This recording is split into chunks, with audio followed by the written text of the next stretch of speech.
এক সময় এক গভীর নদীর ধারে বাস করত এক বড় সড়ো কুমির। সে ছিল জঙ্গলের সবাইকে ভয় দেখানো এক রাজা। তার বিশাল দাঁত, বড় মুখ আর ভয়ঙ্কর গর্জন শুনে সবাই দূরে দূরে থাকত। কুমির সবসময় বলতো, এই নদী আমার রাজ্য, কেউ কাছে এলে গিলে ফেলব। অন্যদিকে জঙ্গলের ধারে বাস করত এক চালাক আর দুষ্টুমি প্রিয় শেয়াল। সে ভয় পেত না কাউকে, শুধু মাথা খাটিয়ে কাজ করত।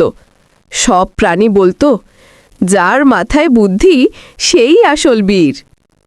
একদিন বিকেলে শেয়াল নদীর ধারে ফল তুলতে এলো। হঠাৎ কুমির জলের নিচ থেকে মাথা তুলে চিৎকার করে উঠল, এই শেয়াল, আমার এলাকায় কেন এসেছো? এক্ষুনি তোকে খেয়ে ফেলব। শেয়াল ভয় না পেয়ে হেসে বলল, আহা কুমিরদা, খাবার আগে একটু শুনে নাও, আমার শরীরে অনেক কাঁটা আছে, তুমি খেলে দাঁত ব্যথা করবে। কুমির অবাক হয়ে বলল, দাঁত ব্যথা কেন রে? শেয়াল বলল, তুমি চাও তো আগে একটু চেখে দেখো আমি কেমন।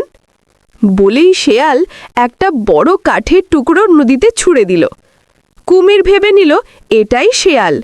সে হাঁ করে কামড়ে ধরল। সঙ্গে সঙ্গে তার দাঁত ভেঙে গেল। কুমির ব্যথায় চিৎকার করে উঠল, আহ, আমার দাঁত, আমি গেলাম।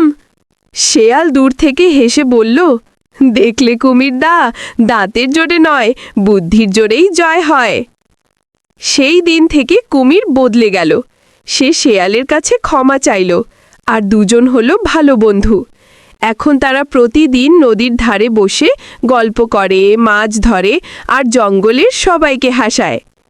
জঙ্গলের প্রাণীরা বলে,